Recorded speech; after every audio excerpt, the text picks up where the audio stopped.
modificado en esos 10 años? Nunca. No, eso no se modifica. Está escrito en piedra. Eso es lo más desactualizado, una visión desactualizada del manejo del planeamiento. El planeamiento te tiene que adecuar a la realidad. Y si lo que dice en el plan es chicha y hay que hacer limonada, porque la realidad exige hacer limonada, tenemos que cambiar el plan. No es que voy a cambiar la realidad, no es que voy a cambiar la gente, sus preocupaciones, lo que pasa en el mundo, para que se ajuste lo del mundo a mi plan. Trata de hacer eso y vas a morir en el intento. Entonces la gente tenía esa aproximación, que los planes eran de 5 años y en esos 5 años ese plan ni se agarraba, parecía que era una imagen, ¿no? Todo el mundo veneraba la parte estática del plan. Ahora los planes son dinámicos. Y si la realidad exige que cambies lo que has puesto en el plan, tienes que cambiar el plan para adecuarlo a esa realidad. Eso quiere decir que me exige que yo haga más seguimiento, más evaluación del plan para ver si la realidad está cambiando. Puede ser que cambie producto del mismo plan, que es el segundo caso. O sea, yo hago tan bien el plan que genere un cambio en la realidad.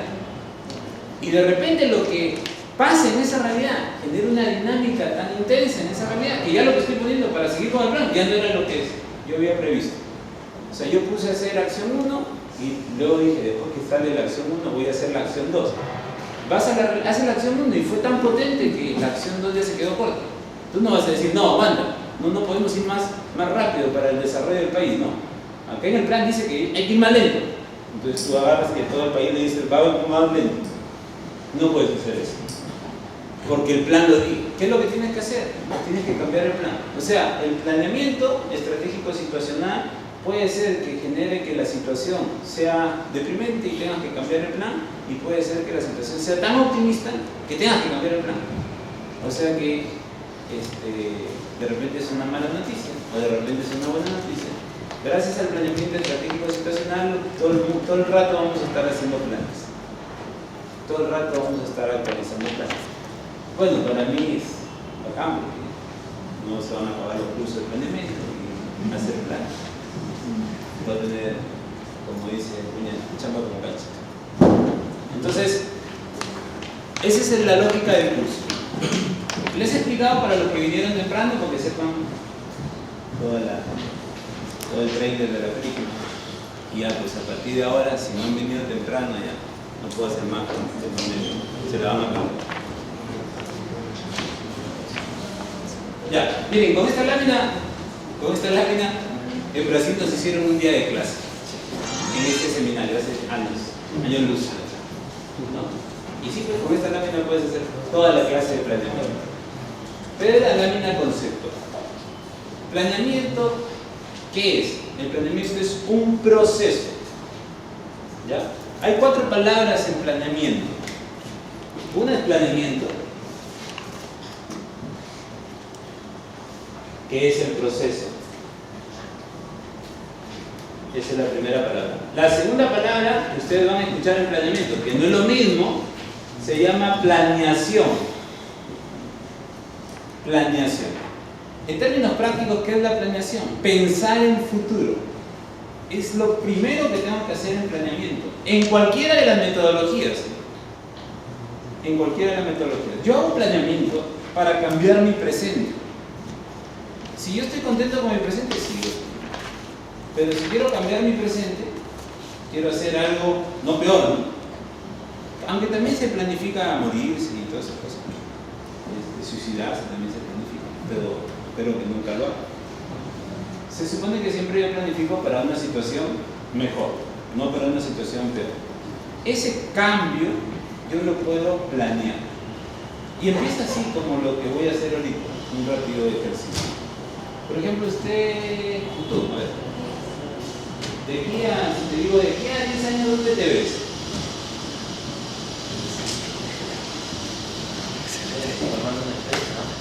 Formando una empresa. ¿Hoy tienes la empresa? No. ¿Se dan cuenta? ¿Qué está haciendo ahí? Está haciendo planeación. Está viéndose en el futuro. ¿No? La planeación es mirarse en el futuro. Claro, ya le dije que tiene que ser optimista, ¿no? Él dice que va a tener la empresa. Puedo ir más allá, ¿no? Le puedo decir, ¿y cuánto quieres ganar en esa empresa? ¿Cuántos millones de dólares quieres ganar en esa empresa? Ponte una cantidad pues, que tú creas que la puedas hacer. No tanto. Más conservador, no se arriesga acá en público que están grabando a poner una ceja. No, está bien. La planeación tiene que tener esa otra sintaxis. Yo puedo pensar en el futuro, pero tengo que pensar en un futuro posible. Eso se llama futurible. Hay dos tipos de futuro: lo futurista y lo futurible. Dos enfoques de futuro. Lo futurista es: yo planteo algo que se puede hacer en el futuro, pero no sé en qué tiempo lo puedo hacer. Pero que se puede hacer. O sea, por ejemplo, ustedes, a este chico, lo pueden ver millonario con unos 100 millones de dólares en 10 años. ¿Puede ser o no? Sí, claro. Mañana descubre una mina de uranio abajo de su casa y se vuelve la empresa exportadora de uranio del Perú. Y no va a tener 10 millones de dólares, va a tener mucho más. ¿Entienden lo que estoy diciendo? Sí es posible. Lo que yo no estoy seguro es que lo haga en 10 años. Ni él está seguro. Él fue más conservador, todavía dijo, no, tranquilo, no me ponga presión. Entonces, inclusive esa es una ciencia. Hay científicos futuristas, gente que se dedica a pensar qué va a pasar en el futuro. La vez pasada estaba leyendo un artículo de un científico futurista que lo publicaron en Caretas y decía que eran dos cosas que va a pasar en el futuro. Una es que se va a controlar la gravedad. Ya están controlando la gravedad. Pero a la hora que terminen de controlar toda la gravedad, va a ser como cuando controlaron el electromagnetismo. El electromagnetismo ha permitido todas las formas de comunicación que tenemos ahora, toda la conducción de información, ¿no? Usar todas las ondas electromagnéticas que existen en el mundo permite toda la comunicación alucinante que hay ahora, ¿no? Que tú puedes estar en la China y pones un FaceTime, te ves con tu familia y conversas en tiempo real lo que estás haciendo. Eso pues era una alucinada. Tú le preguntas a tu abuelito si eso se pensaba en su edad, a la hora que era joven, y decía, no, eso era una locura, te has fumado algo de mala, ¿no? Decían, pero así son los futuristas. Son gente que estructura por qué puede suceder eso. Pero eso es creíble, ¿no? Lo que les he dicho, ¿no? Que se controle la gravedad. ¿Es creíble? ¿Lo cree? ¿Sí? ¿Atraca? Yo sí, yo atraco. La NASA hace eso un poquito, a otro nivel. Genera condiciones para que vivas a diferente nivel de gravedad. Entonces sí se puede controlar. Yo por ahí atraqué. Pero la otra alucinada fue que decía que los edificios van a crecer, como crecen las plantas. Y eso ya, dije, bueno, ¿estoy leyendo bien o yo me fumaba algo? Y entonces cuando seguí leyendo, decían que eso se hace con la biotecnología, con el análisis de toda la biotecnología. Y ahí así comencé a creer que se puede hacer algunas cosas de eso, ¿no? Entonces, pero eso es futurista. Cuando entonces seguí bajando en el artículo para ver en qué momento se iba a hacer, en qué año, ¿no? Para ver si iba yo a estar vivo todavía, no decía, ¿no? Eso se hará en la segunda parte de este siglo, así decía el artículo. Pero ¿en qué año? 2050, 2051, 2052 o 2099.4, no decía eso. Entonces, el enfoque futurista tiene un problema. Dice cosas que van a suceder en el futuro, ¿no? En otras épocas de la vida o de la humanidad, a esa gente le han dicho loca, los han quemado, ¿no? Leonardo da Vinci, por ejemplo, él era un científico futurista, reconocido después porque él dijo que la gente iba a poder volar, no es que la gente iba a sacar alas, ¿no? Y hizo varios intentos, se sacó varias veces el ancho, haciendo el intento, voló pero 2 segundos, 3 segundos, 10 segundos, y se sacaba el ancho. Pero si Leonardo da Vinci estuviera vivo ahora, viendo todos los aviones, viendo todo lo que mandamos al espacio aéreo, diría, bien, tenía razón. Lamentablemente no lo tenemos. Pero esas alucinadas de futuro son importantes, sí. Pero en el Estado no puedes hacer eso. Estamos prohibidos de tener enfoque futurista. Y lo que tenemos que hacer es, en el espacio temporal que me dan para hacer planeamiento, yo tengo que establecer futuros que sean posibles. Yo, sí, puedes tener tu empresa, sí, pero ¿cuánto va a dar el ingreso mi empresa, de utilidad mi empresa? Pones algo que sea posible.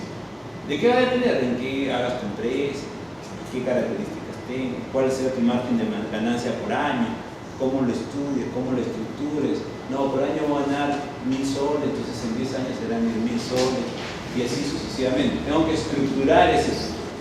Cuando yo estructuro ese futuro dentro de un marco de lo posible en ese espacio temporal, eso es hacer un futuro posible. Y eso se llama futuro. Entonces, en el Estado, ¿cómo se planea con futuros posibles? Ese futuro posible se convierte en una situación deseada. Tú la deseas, es teórico. Porque tampoco que tú lo pienses y que tú lo estructures inclusive va a significar que ese futuro sea lo que va a pasar. ¿No? Salvo que seas un vidente, un Nostradamus, es difícil. Ahí hay un problema con el planeamiento, ¿no? Por eso que los maletean a los planificadores, ¿no? Que son teóricos. Sí, pues, el planeamiento es teórico. El planeamiento se vuelve práctico conforme lo vas ejecutando. Y en la ejecución, en la realidad, puede pasar varias cosas.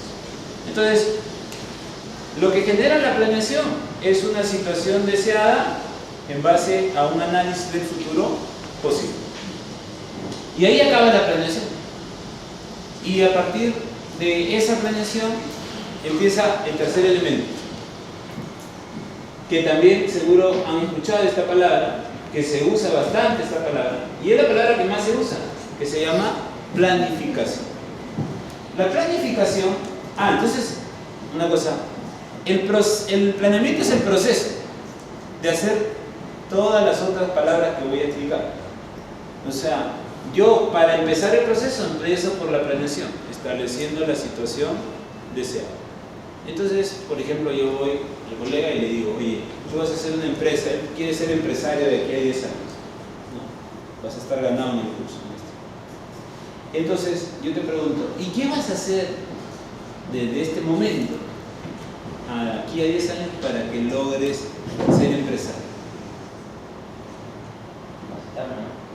Capacitarse. ¿Qué más? Tener experiencia en trabajo. Tener experiencia. ¿Eso qué es?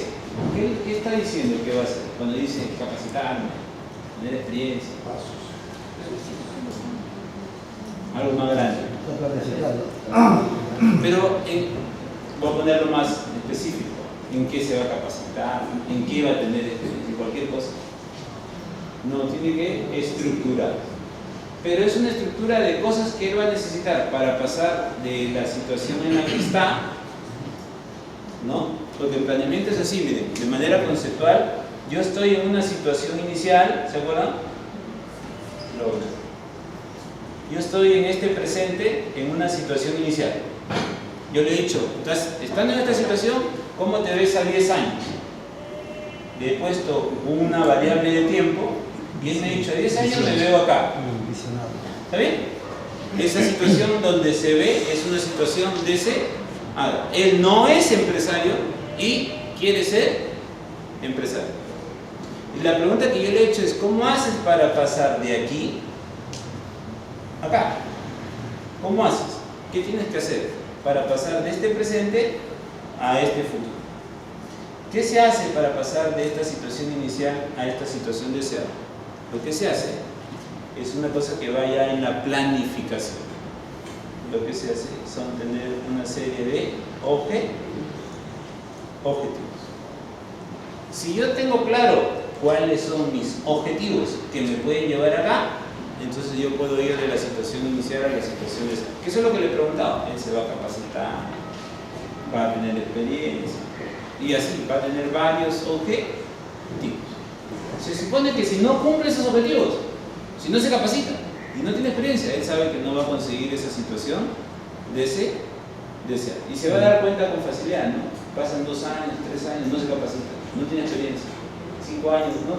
Ya cada vez que te vas acercando más a los 10 años, si no has hecho los objetivos que tú querías hacer para lograr esa situación deseada, lo que va a pasar es que te vas a dar cuenta que esa situación deseada se va a ir más adelante.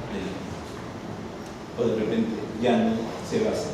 O de repente nunca va a ser empresario. Porque su destino se va por otros. Nomás no te vuelvas un marca. Entonces, la planificación, ¿qué tiene? En función a la situación deseada, la planificación lo que tiene es la parte más importante del planeamiento, que es los objetivos. Con la planificación yo defino los objetivos. Entonces, la planificación es la parte del proceso de planeamiento que define 3 cosas. Una, los objetivos, ¿no? Que en el caso del colega puede capacitar y tener experiencia. Vamos a suponer que con esas 2 cosas él se vuelve empresario, ¿no? Pero los objetivos luego tienen que tener metas, es decir, 2 metas, ¿no? Una física y otra temporal. La temporalidad es importante, porque ¿en qué te vas a capacitar? ¿Cuánto te vas a capacitar? ¿Cuánto tiempo te vas a demorar en capacitar? 9 años, para que en el 10º seas empresario. 5 años, para que tengas 5 años para estructurar tu empresa o estructurar tu desarrollo empresarial. 1 año, para que te quede 9, para que hagas la máxima utilidad posible de tu empresa. No sé, uno tiene que estructurar. Dependerá a qué se quiera dedicar, ¿no? De repente haces montarlo, ¿no? Te dedicas a eso. Y tú vas a tener que estructurar algunas capacidades que de repente no tienes, ¿no? Vas a tener que cambiar tu horizonte de capacitación y te vas a demorar un poco más. No, pero de repente lo haces en tu carrera. Entonces tu capacitación ya tiene un nivel de desarrollo, entonces va a ser más fácil de repente estructurar esa parte de capacitación. Pero tú tienes que ponerle una meta a eso. Y la meta tiene 2 espacios, uno cuantitativo, cuánto, y uno temporal, ¿en qué tiempo lo voy a hacer? Y uno cualitativo, de característica, ¿no? La meta siempre tiene esas 3 aproximaciones, ¿no? Uno es la cantidad, otro es la cualidad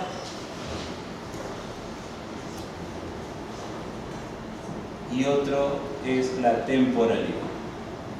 ¿En qué tiempo? Entonces todos los objetivos, para que tengan esta característica de saber hacia dónde voy, tiene que tener una meta. Entonces, en la planificación yo planteo objetivos y planteo metas. Y en función de los objetivos y a la meta que me planteé, tengo la tercera característica. Se alimenta la tercera característica de la planificación de estos 2 elementos, que es la estrategia. La estrategia. Si yo tengo claro mis objetivos y mis metas, yo puedo plantear mejor la estrategia. Entonces, la parte de planificación es una parte del proceso de planeamiento que después de tener claro el futuro, yo planteo a partir de mi situación inicial, después de tener claro el futuro, planteo a partir de mi situación inicial cuáles son mis objetivos. Y la meta, ¿cómo la saco? Pues estructuradamente. Miro la situación inicial y miro la situación deseada, y acá hay un cambio que tengo que lograr. Ese cambio tiene 2 dimensiones, una dimensión cualitativa y una dimensión cuantitativa. La meta es la expresión cuantitativa de lo cualitativo. Entonces, si yo sé cuánto tengo que cambiar, puedo sacar y estructurar con facilidad las metas parciales de cada hito temporal o las metas totales de todo el proceso de planeamiento. O sea, yo puedo poner metas a 1 año, a 2 años, a 3 años, a un semestre, a un trimestre, en fin. Cómo yo distribuyo el espacio temporal. Pero una cosa que hay que aprender adicionalmente en este proceso de planificación, hablando de planificación, es que la meta genera el ajuste en la estrategia siempre. Porque yo puedo tener el mismo objetivo, ¿no? Pero, por ejemplo, el objetivo general del caso que estamos viendo del colega, a ver si se anima, es que él va a ser empresario. Y su objetivo va a ser tener un nivel de utilidad. Entonces, una cosa es que tenga un nivel de utilidad de $500,000 de soles, otra cosa es que tenga un nivel de utilidad de 100 millones de soles y otra cosa es que tenga una utilidad de 1.000 millones de soles. O que seas el hombre más rico de América Latina, que es Carlos Slim, ¿no?